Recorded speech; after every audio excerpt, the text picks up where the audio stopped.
Have you ever found yourself wide awake at 2 a.m., staring at the ceiling, wondering why sleep doesn't come as easily as it once did? Or maybe you wake up after a full night in bed, but still feel tired like the rest you needed somehow slipped through your fingers. If that sounds familiar, you're not alone.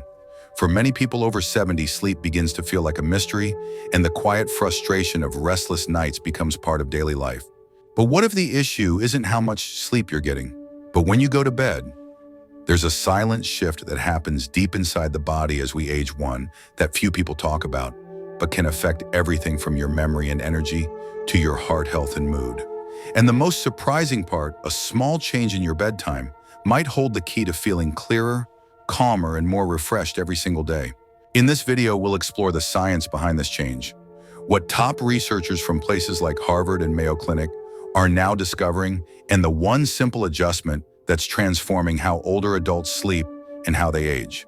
So if you've been searching for answers or simply want to feel more like yourself again, stay with me. This might be the gentle solution you've been needing all along. And if you find this topic helpful, feel free to like the video or share your experience in the comments. Let's begin. 1. Sleep after 70. What your body's trying to tell you. Have you noticed how sleep seems different now? Maybe you drift off while watching your evening show only to wake up in the middle of the night, eyes wide open, thoughts racing. Or perhaps you're in bed for a good 7, even 8 hours, yet in the morning it feels like your rest never quite reached you. If that sounds familiar, you're not alone. And more importantly, there's nothing wrong with you. You're not just getting old. What you're experiencing is something far more natural and far more beautiful. It's your body evolving, adapting, and quietly asking for something new. After we reach our 70s, the rhythm of our brain begins to shift. One of the biggest changes is in how we experience deep sleep, the kind that leaves you feeling refreshed, balanced, and whole. Research shows that by age 70, many of us are getting up to 40% less deep sleep than we did in our 50s. That's not because we're resting poorly on purpose. It's simply a biological change. Our body still wants to heal, still longs for restoration, but the way it asks for that rest becomes softer earlier and more delicate. There's another quiet transformation happening too. Your brain begins releasing melatonin, the hormone that helps you wind down earlier in the evening. You may feel it around 8 or 8:30 p.m. That gentle heaviness in your eyes, that subtle sigh from your body. It's not weakness, it's wisdom. It's your body whispering it's time to rest now. But instead of honoring that signal, many of us try to override it. We reach for the remote scroll through our phones or push through until 11 p.m., following a schedule that once suited us but no longer serves us. Let me share the story of someone who went through this exact shift. His name is Mr. Johnson. He's 70, a retired high school teacher with a sharp wit and a warm heart. One crisp fall afternoon, he sat across from me, frustrated and drained. "Doc," he said, "I go to bed at the same time I always have, but I can't fall asleep. And when I do, I wake up feeling worse than before. What's wrong with me?" I smiled gently and said, "There's absolutely nothing wrong with you. Your body just wants a new rhythm, and it's been trying to tell you." I asked him to try something simple for 3 weeks. Go to bed at 9:30 p.m. No late night news, no half-asleep channel surfing. Just listen to his body, turn down the lights, and allow sleep to come naturally. He was skeptical. That early he chuckled. "Just try," I said. When he returned weeks later, he was glowing. "It's like someone turned the lights back on in my brain," he told me. He was waking up clearer, lighter. His energy was back. Even his morning walks, ones he hadn't felt strong enough for in months, were part of his daily routine again. His story isn't unusual. In fact, it's quietly shared by countless older adults, smart, capable, thoughtful people who are simply trying to live on a clock their body no longer keeps. And that's the real secret. Sleep after 70 isn't broken. It's just different. Your body still wants to rest and reset, but it's doing so on a new timeline, one that asks for a little earlier sleep and a little more kindness. So what can you do with this knowledge? You honor it. You stop fighting against tiredness and start flowing with it. That drowsy feeling around 9 p.m., embrace it. Make your evening slower, softer, and more soothing. Dim the lights. Turn off screens. Make peace with quiet. Let your body know it's safe to let go. Because the truth is, when you align with your body's wisdom, sleep returns not just as hours on a clock, but as real rest. The kind that nourishes your brain, calms your heart, and leaves you waking up ready to greet the day again. You don't need to fix anything. You don't need to force anything. You simply need to listen. The rhythm is already there. Your body remembers how to rest. All you have to do is let it. 2. Why sleeping at between 9 and 10 p.m. is a game changer after 70. There's a window of time each night that could quietly transform the way you sleep and feel after 70. It's not magic. It's not a miracle cure. It's simply your body's natural rhythm asking gently to be heard. And that window, it opens between 9 and 10 p.m. Let me tell you something many doctors don't say outright. The timing of your sleep matters just as much as the length. Think about it. Have you ever stayed up past 10, maybe to catch the end of a favorite movie, enjoy a peaceful moment alone, or finish a phone call with a loved one only to wake up the next morning feeling foggy, sluggish, and somehow off? You're not alone. But here's the part that might surprise you. A recent study from the Mayo Clinic in 2024 revealed that older adults who consistently went to bed between 9 and 10 p.m. experienced a 45% improvement in sleep quality. Not just in how fast they fell asleep, but in the depth, the stillness, the renewal that came from it. More energy in the morning, fewer night wakings, sharper memory, clearer moods. This isn't theory, it's a measurable change. Why does this happen? Because as we grow older, the inner clock that governs our sleep, our circadian rhythm, begins to shift. Melatonin, the hormone that makes you feel sleepy, starts releasing earlier in the evening. Cortisol, which helps you wake up, also arrives earlier in the morning. Back in your 40s, maybe you started feeling tired around 10:30 or 11, but now it might start as early as 8:30. That gentle wave of drowsiness you feel in the early evening, that's not weakness. That's biology doing what it's designed to do. It's your body saying it's time. But so often we push past that cue. We wait for a second wind that doesn't come. And then we lie in bed at midnight staring at the ceiling, wondering why we feel so tired all the time. Let me share the story of someone who lived that struggle, Mrs. Williams. She was 76 when she first walked into my clinic. For over 40 years, she had battled insomnia. She had tried everything: melatonin, herbal teas, white noise machines, prescription pills, and nothing worked. During one quiet evening appointment, she looked at me with weary eyes and said, "I've gone to bed at midnight since I was a teenager. I don't know how to sleep earlier." I nodded gently and shared what I've seen time and time again, that her rhythm had changed, that maybe the answer wasn't in trying harder to fall asleep, but in when she allowed herself to begin. I invited her to try something simple. For 3 weeks, she would get ready for bed by 9 p.m., lights off by 9:30. No news, no scrolling, no resisting, just a soft surrender to what her body had been asking for all along. When she came back 3 weeks later, she looked like a different person. Her eyes sparkled. Her voice had lift. "Doctor," she whispered, "I finally sleep." Not just sleep, but the kind of sleep that heals. Her fog had cleared. Her afternoons were no longer heavy with fatigue. She was remembering more, laughing, more, even taking short walks again. One small shift, one golden hour. That's all it took. And she's not alone. We ran a 6-month survey in our clinic with over 500 seniors who tried the same bedtime adjustment. The results: 80% said they fell asleep more easily, 75% woke up fewer times during the night, and 70% said they felt more balanced emotionally and physically the next morning. That's not a coincidence. That's your body responding to respect. That's science and self-compassion working together. So if you've been feeling like your energy isn't what it once was, or your sleep has become patchy and unpredictable, I invite you to consider this simple truth. Maybe it's not about sleeping more. Maybe it's about sleeping sooner. Maybe 9 p.m. is no longer early. Maybe it's perfect. Maybe it's precisely what your body has been gently trying to say all along. And if this message touched something in you, if it reminded you of someone you love, or a part of yourself you've been ignoring, feel free to leave the word hope in the comments. Hope that change is still possible.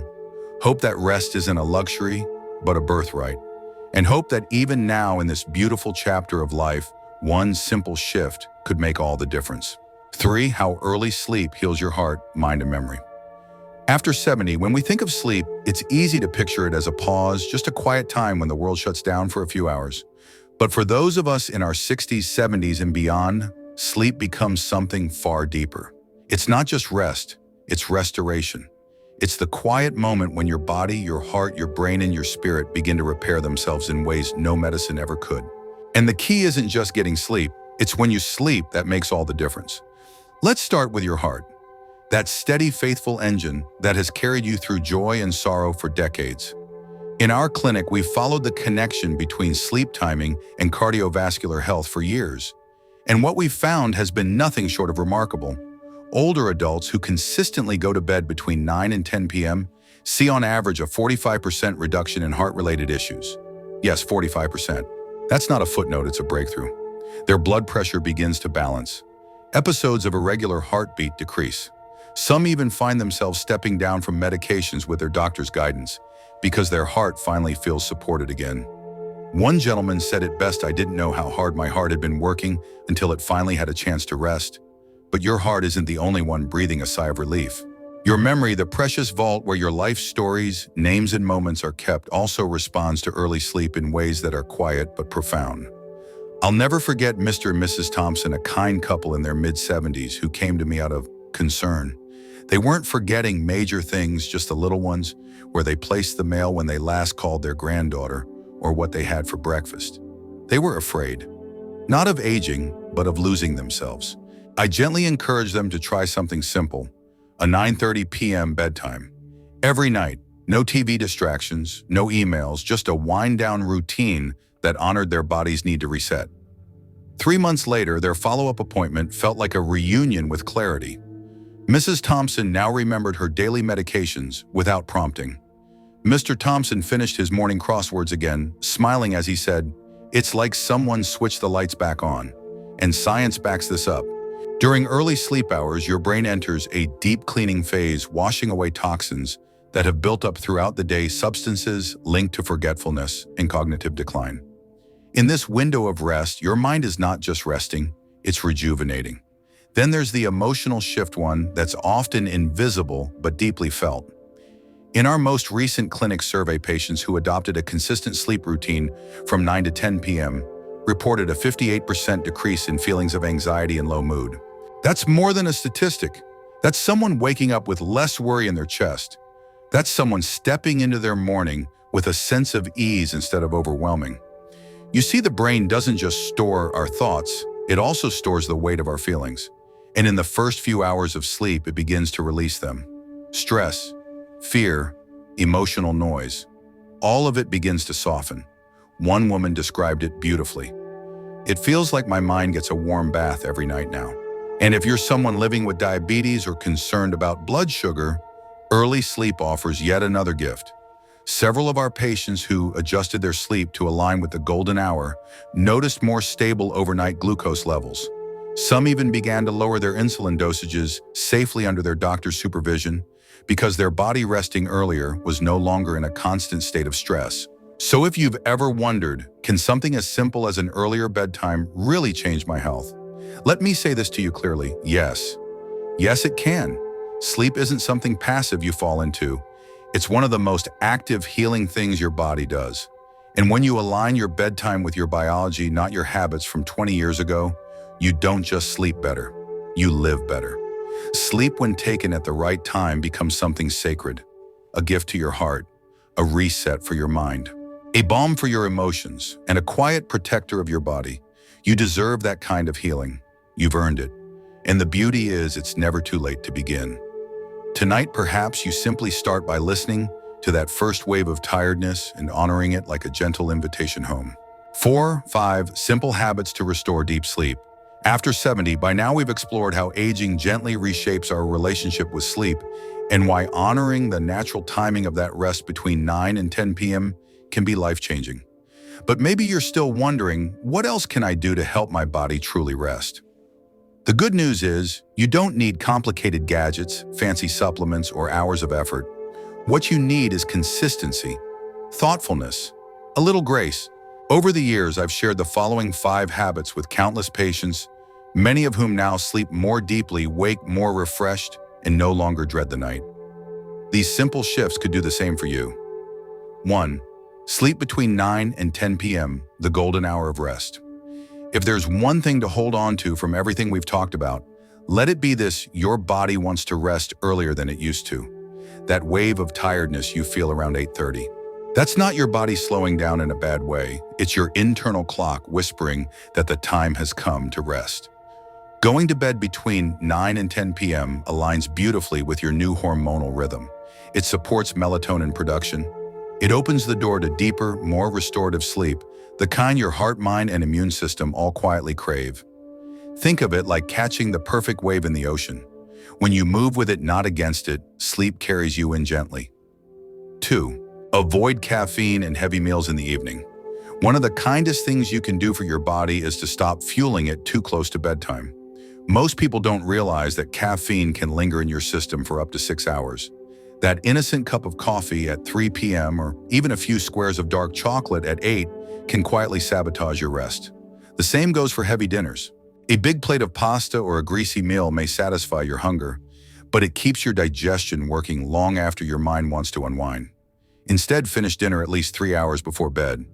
If you're still hungry later on, a banana, a few almonds, or a warm cup of caffeine-free tea can soothe your body without overstimulating it. Think of it as tucking your digestion in for the night. 3. Dim the lights, set the mood for sleep.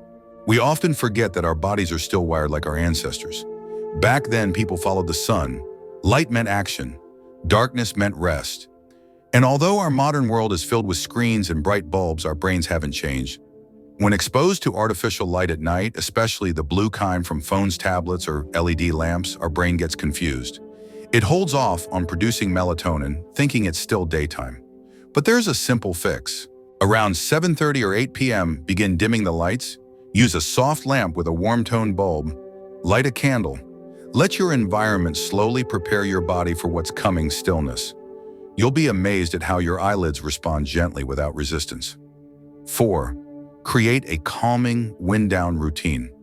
We wouldn't dream of putting a child to bed without a little preparation, a story, a song, a moment of calm.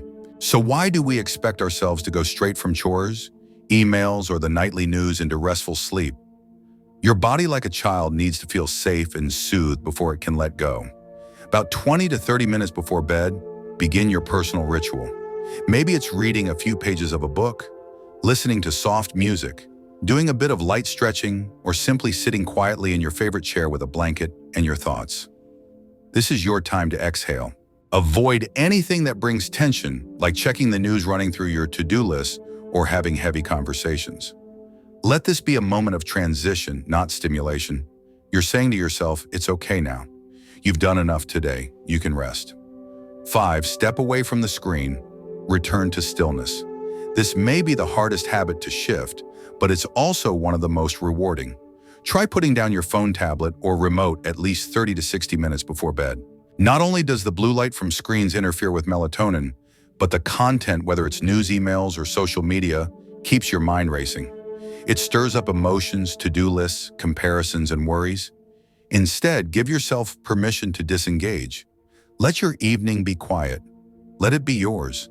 Allow the day to settle naturally rather than dragging it with you into bed. Because sleep isn't something we chase, it's something we invite. And that invitation is written not with urgency, but with peace. As simple as these 5 habits may seem together, they form something powerful. They whisper to your body, I hear you. I respect your rhythm. I am ready to rest. Over time, your nights can become less about frustration and more about healing. Your mornings less about fatigue and more about clarity. So tonight, perhaps begin with just one of these habits. Light a lamp instead of flipping on the ceiling light. Put your phone away 30 minutes earlier. Sit quietly with a warm cup of tea and let your body feel the change. One small shift at a time. One gentle step towards sleep the way it was always meant to be. If there's one quiet truth we learn with age, it's that meaningful change doesn't always come with fanfare. Sometimes it begins with the smallest act of self-kindness, a gentle choice to honor what your body has been softly asking for. So tonight, when the world grows still and the day begins to fade, give yourself permission to listen. Don't rush. Don't resist the tiredness. Let it be a message, a gift, a reminder that you've done enough and it's time to come home, to rest, to heal, to simply be. Because sleep at this stage of life isn't about performance, it's about peace. It's your time to reconnect with your natural rhythm and to care for your heart, mind, and soul in the quiet way only you can. And if this message spoke to you, helped you feel seen, or made you think of someone who could use a little more rest and grace, I invite you to gently support this journey by subscribing and staying close. And in the comments, just write sleep well for yourself or for someone you love. The next video might be just what your body needs next. Until then, may tonight bring calm and may tomorrow begin with clarity.